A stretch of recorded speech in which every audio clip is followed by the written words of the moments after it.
Ayon, magandang umaga po sa inyong lahat.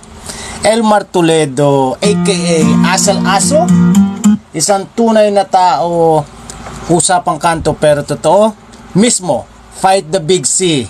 Tara, kape tayo. Teka.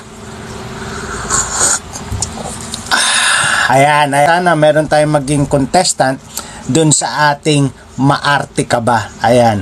Meron tayong maliit na pa-premyo which is 500 pesos po GCash. Ayun. So ang gagawin po natin, meron po tayong tatlong contestant, pipili tayo or anyone na maunang contestant, paaakyatin natin, gagawin natin guest. And then ang gagawin nyo lamang po, aarte lang po kayo. Magbibigay po tayo ng senaryo kung ano yung gusto, yung mapipili nating senaryo, and then aarte kayo for like maybe 5 minutes to 10 minutes, and then kung sino po yung pinakamagaling umarte, siya po yung mananalo ng 500 pesos. Yun nga, meron nag-sponsor sa atin na lahat nung sasali merong mapagkakalooban natin ng bayong. Ayan, native bayong yung ipagkakaloob natin sa kanila. So ayun, habang nag-aantay tayo ng magiging guest, I'll be waiting for yung guest natin. Inom muna tayong kape. Ayun, so thank you for the heart, pagbigyan natin to. Ayan si Madi. Si Madi ang inakit mo. Alam mo kaagad kung sino, ha? Oo. Kasi naman alas 9 ang usapan Ayan. So, pakita naman muna kayo kahit sandali lang para alam natin kung sino yung mga actress natin. Kailangan talaga naka-open cam, kuya. Sandali lang, kahit 10 seconds. Ayan. Okay na si Maldita. May sabuno. Sabunutan ba, kuya? Sa bed na po ako. Ayan, may panalo na. Hindi, parang radyo. Maganda si rin Madi mukhang bagong gising, kuya. Gulatin. Nasa bed na po ako Ready na kayo sa senaryo. Kung sino yung mga sasali, may libreng bayong. Courtesy of ano Manaya. bayong? It's ano ba tawag dito? Native bayong. Modern bayong. So, ayun, meron po kayong tigi-isang bayong. I-send ko sa kanya. I-message ko sa kanya kung sino yung mga kasali. And then, yung pinakamagaling umarte ngayong araw na to, mananalo ng 500 piso GCash. Ito po ang senaryo. Ready na po ba kayo? Tatain mo na ako, kuya. Huwag ka magulo. Magsisimula na tayo Okay. Off cam, pwedeng off cam.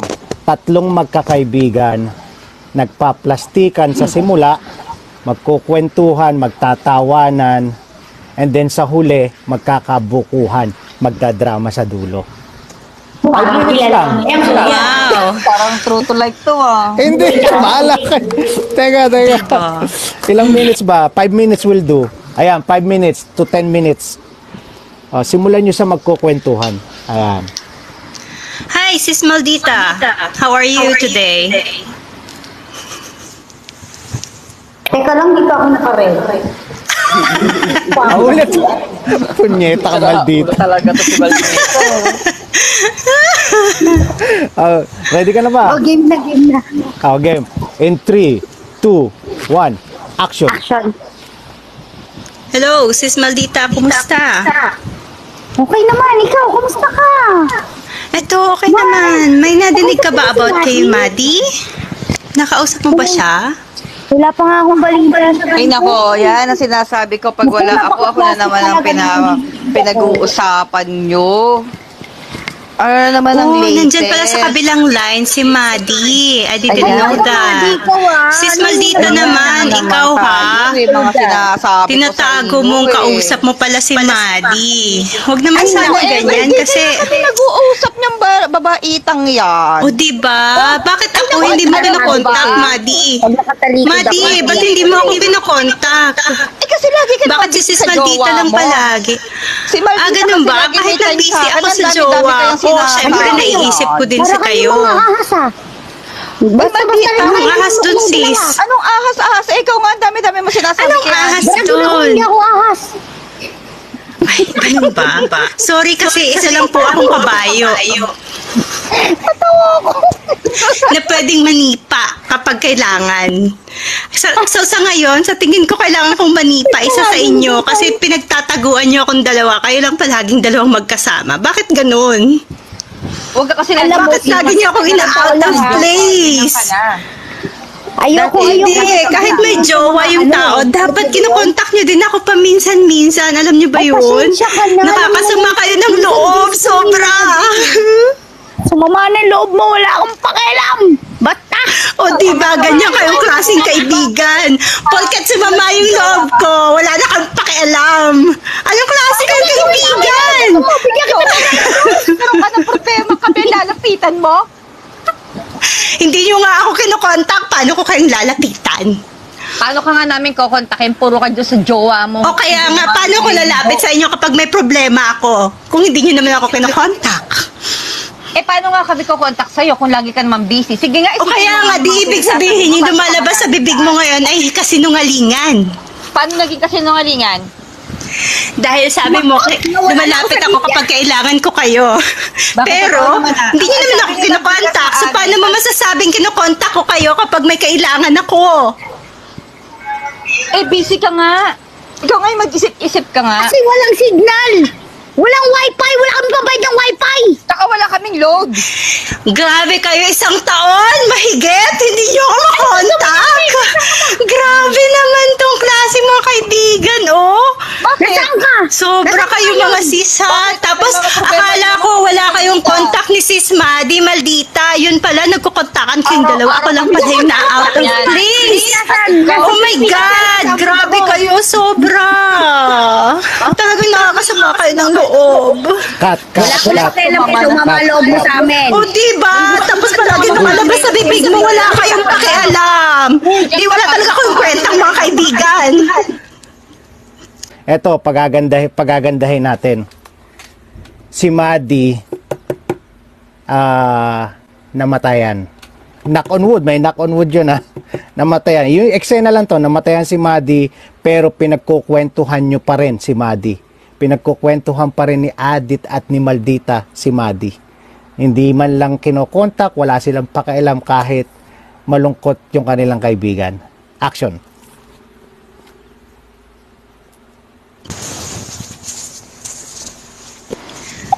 Ade?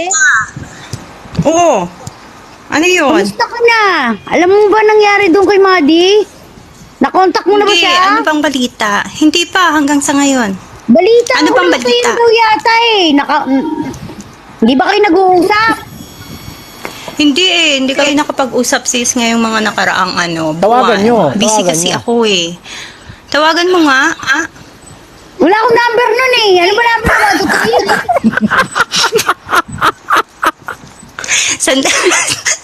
Sandali lang sis ha. Tignan ko kung may number ako sa cellphone ko.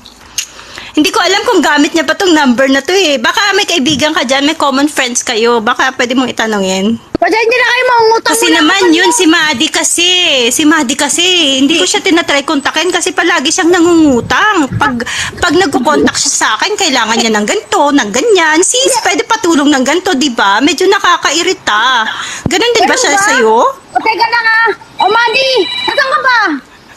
Hello? Maddie! Nagre-ring pa lang. Nag-ring pa lang. Ay, sagot na. Hello? Hello, Maddie! Oh. May load na ako. Nagpalulungutang ako sa kapitbahay para lang magka-load. Kamusta ka naman dyan? Okay na. Ay, kung yung kaibigan natin kung ano sinasabi sa'yo eh. Utang ka daw ng utang sa kanya. Hindi mo man lang sa kinakamusta. Ako ba kinamusta nyo? Alam nyo bang namatayan ako? Sorry naman! Bakit mo Ang namin? topic nyo pa, yung utang ko na yan. Pero ako ba dinamayan nyo nung nalaman nyo namatay si Papa? Ba, malay ko ba? Anong Alam ba namin na namatay yung tatay mo? Sis Maddie, hindi kasi namin alam. Hindi ka rin naman kasi Alam nagkukontak sa amin. Alam mo kasi, palagi pag nagkukontak ka sa akin, manghihiram ka. Kaya paano namin malalaman yung sitwasyon mo? my God. Yung pinaka-importanting sitwasyon sa buhay mo, hindi mo sinishare sa amin. Imbis na Paano pa namin madadamayan? Ano maririnig ko sa inyo? Imbis na marinig ko sa inyo na kung kamusta ako, ang sasabihin nyo pa sa akin, yung utang na yan, ibis na tanungin mo ko kung okay lang ba ako ngayon, ang sasabihin nyo pa sa akin, yung utang ko sa'yo, kada ako tumatawag sa'yo. Anak ng utang naman talaga. Utang Nak- na lang. oh, Tigilan diba? niyo mag-away. Huwag kayo mag-away. Sis Maddie, ikaw lumagay sa sitwasyon ko, Sis Maddie. Ano kaya mararamdaman mo? Ikaw, ano mararamdaman mo ngayon? Ikaw kaya yung palaging inuutangan. Tapos ngayon isusumbat mo sa akin yan na hindi kita dinadamayan yun. Hindi ko nga alam yung sitwasyon mo na namatayan ka. Condolence, sorry. Ngayon ko lang nalaman. Hindi yung gaganan mo pa ako kanina. Pagkatawag nyo, ganyan agad ang bumagi Sis, sa akin. paano ko nga kasi malalaman na ganyan sitwasyon mo, wala ka namang sinishare? Kaya nga, ano nalaman Puro lang contact mo kanina? sa akin, puro Sasabihin utang. mo sa Kaya akin. syempre, yun yung unang lalabas sa bibig ko kasi yun yung palaging topic pag nagko-contact ka. Di ba? So, tigilan nyo na yan, mga friends. Ano ba? Isa ka rin Magtigil naman kayo. dito eh. Dami-dami Utang na lang rin yan, sinasabi utang na lang. sinasabi mo tungkol sa akin eh. Kaya nga ngayon sis, dahil alam ko na yung sitwasyon mo. Dadamayan nyo si Damayan Maddie. na kita. Madi. Alam mo, Dami-dami mahal ko na kailangan mahal ka bayaran namin ngayon sa pagkamatay ni Papa. Baka pwede pa utang ulit.